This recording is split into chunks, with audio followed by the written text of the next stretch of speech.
Good evening, everyone. This is Terry Evans, once again, your money coach. I'm coming back to you another evening just to talk a little bit about me and finances. So let's get started. Hopefully, first of all, before going any further, let me just thank everyone that listened to the replay. I so appreciated all of the comments and the love and the hearts. It was just wonderful. And I just ask that you do the same thing again tonight. But anyone that's listening to this replay, put comments in the sections tonight. Let me know that you're listening. Hashtag replay. Ask your questions, whatever it is, just go ahead and comment and let me know that you're listening.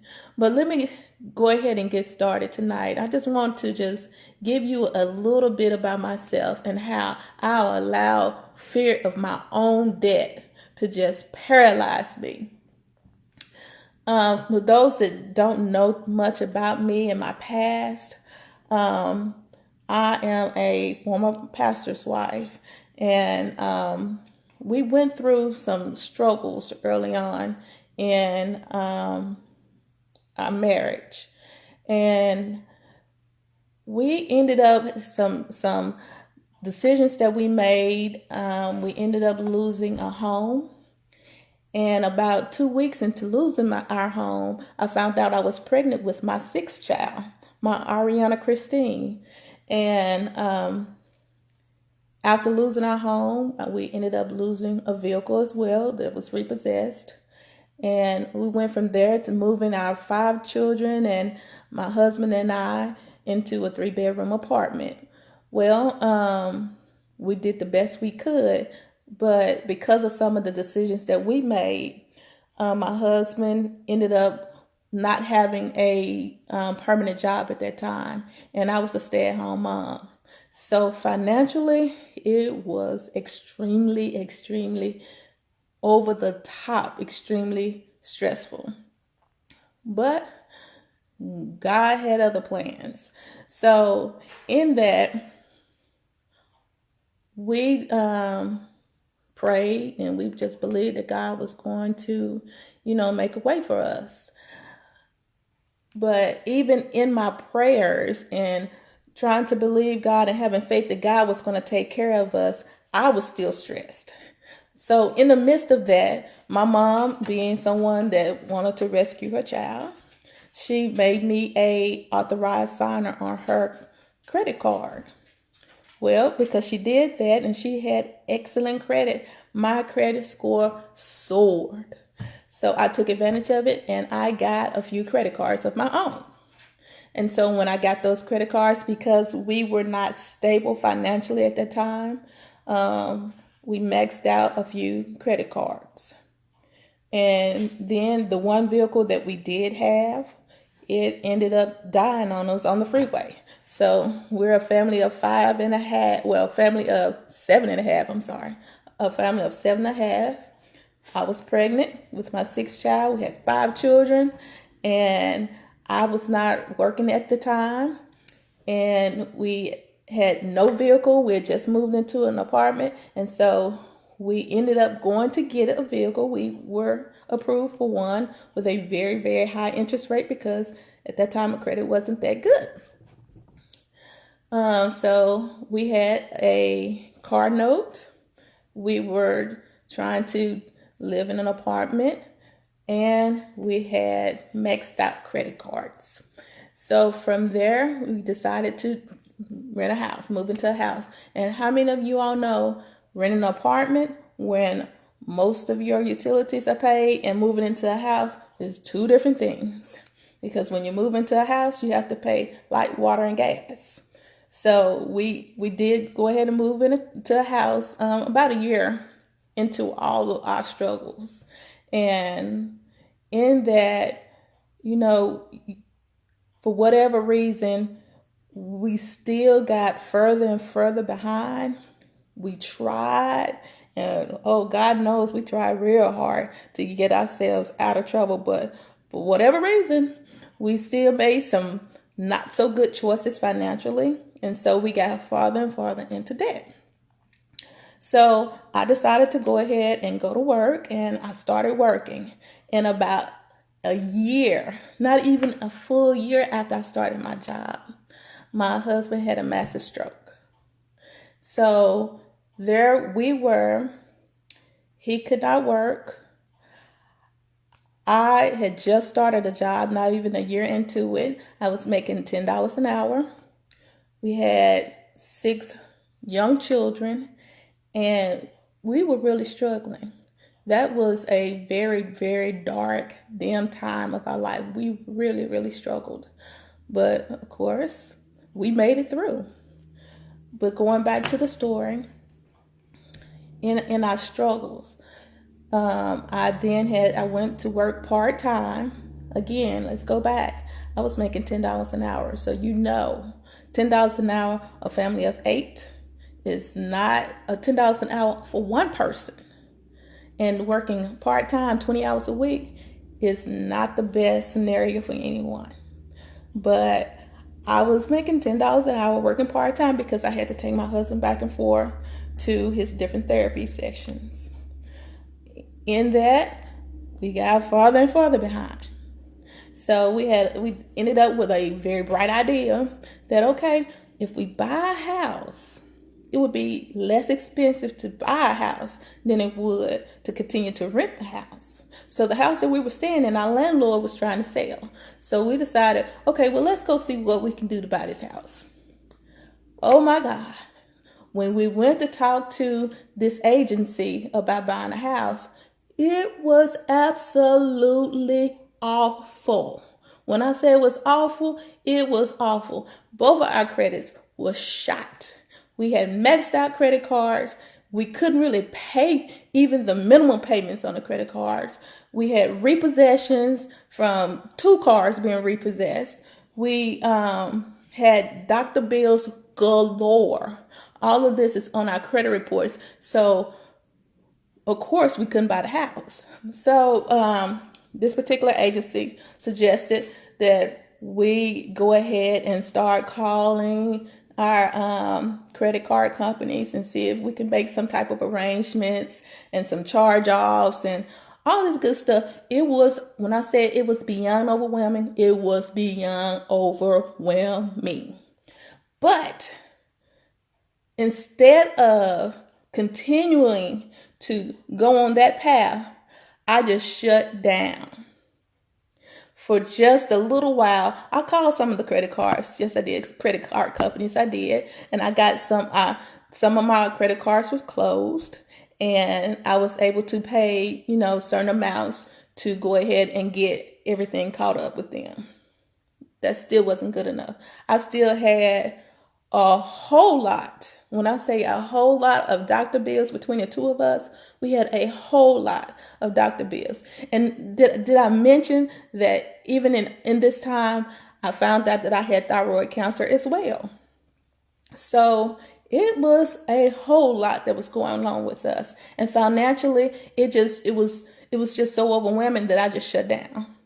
And no one around knew that I was shutting down. But I was shutting down. Of course, on the outside, I smiled. But on the inside, I was just terrified of everything that I was seeing. So all that debt that was sitting in front of me, we just took it. Well, I took it and I put it in a corner. And for 10 years, it sat in a corner and I really didn't do much with it. But eventually, I ended up going back to school, which meant more debt. I went to school for an additional 4 years. So that student loans itself is a lot. But I have a total of 7 years of school. So I have a whole lot of debt, student loan debt. So I ended up going back to school. We still had all this other debt. But in a 10-year period, even though I didn't do anything because I was paralyzed, I was just sitting here doing nothing. Some of the stuff went ahead and fell off my credit report. Thank God. So couple of years ago, I decided, well, now I'm ready to buy a house. So I'm going to do the work to get where I want to go. And so we changed our mindset. My husband and I decided, okay, first and foremost, we're going to pray about this thing because we cannot stay where we are. We cannot stay in this negative mindset. We cannot continue to be afraid of what's before us. Let me say one thing. I went to school to be an accountant. So I had a lot of financial knowledge. I've done taxes for many, many years. I have worked in financial positions. I've been an accountant for a corporate organization. And when we decided to buy a house, I was a financial analyst for UAMS. So I have all of the financial background, but I will allow my debt to paralyze me and keep me from moving forward. So when we finally decided again to get our minds together, to get a positive mindset, to really allow God to step in and take over, that's when things began to change with us. When you, like I was saying last night, when you decide to change your mind, when you decide to think positive about, what's before you, when you decide to say, okay, I'm going to put in the work to get to where I want to go, things will begin to change. So we paid off all the credit card debt to a zero balance. I still had student loans, still have some student loan debt, but we were able to, I've set up payment arrangements to pay my student loan debts. We got as many of our other bills paid off. So we kind of put ourselves in a very good position. Again, the only way we did that is because we changed our mind.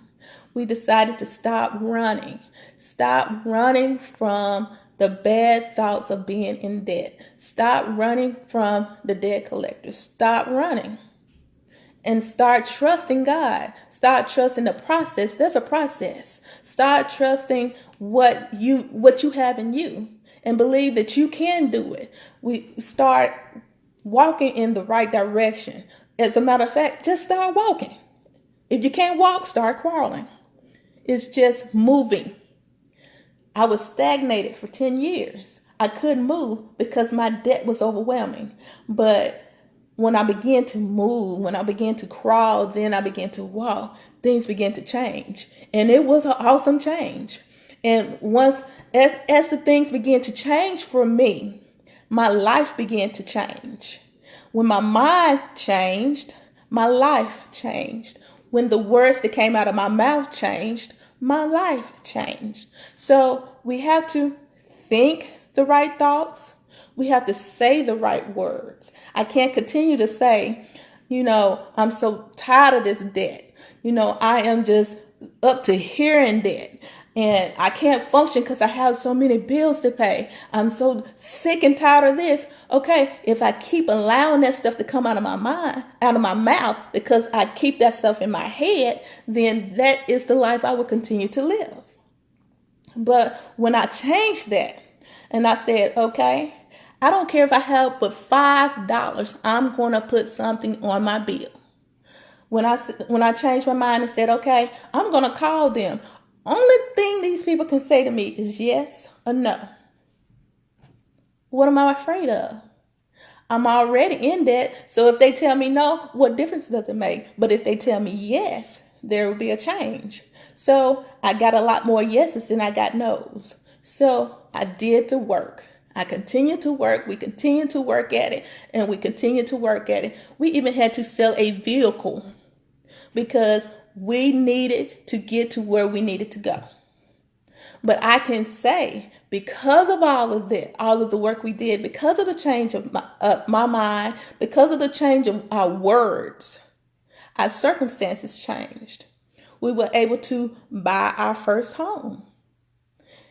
Then I was able to not just buy any car, I was able to go to the car lot and drive the car literally off the showroom floor with no money down. So it can be done. And I'm not a millionaire yet. I say that again. I'm not a millionaire yet, but I will become that millionaire. I am working to become that millionaire. But I wanted you to see that even someone like me, if I can do it, you can do it. If I can change my mind, you can change your mind. If I can change my words, you can change your words. We just have to make a decision today to change. We can say, well, I'll wait till tomorrow. Or I don't have enough money today to do. Or I don't know if I can do it. I'm just afraid to look at it because I have so much. Okay, the longer you don't look at it, then what? Just because you have so much, by saying you have so much and not doing anything about it, you will have much more. Which eventually I will talk about compounding interest. A lot of these bills that we have, when you don't pay on them, they have interest applied to them. And that interest is added to the previous balance. And then it's interest on top of the principal and the interest that you had. And then that's added in. And as you keep going, interest is continuing to add on top of the interest, on top of the principal, on top of the interest, on top of the interest, on top of the interest. So then where you might have owed $5 at first, now you owe $5,000. So we have to change our minds. We have to make the system work for us. We have to believe that the God that we serve is going to take care of us. Let's make some changes. Let's change our mind. Let's change our attitude. Let's change our words. But before I go, let me give you some affirmations. Just like last night I gave some. I want to give you some more affirmations tonight. I move from poverty thinking to abundance thinking. Let me say that one more time. I move from poverty thinking to abundance thinking. I am open and receptive to all the wealth that life offers me. Again, I'm open and receptive to all the wealth that life offers me. I am a wise investor.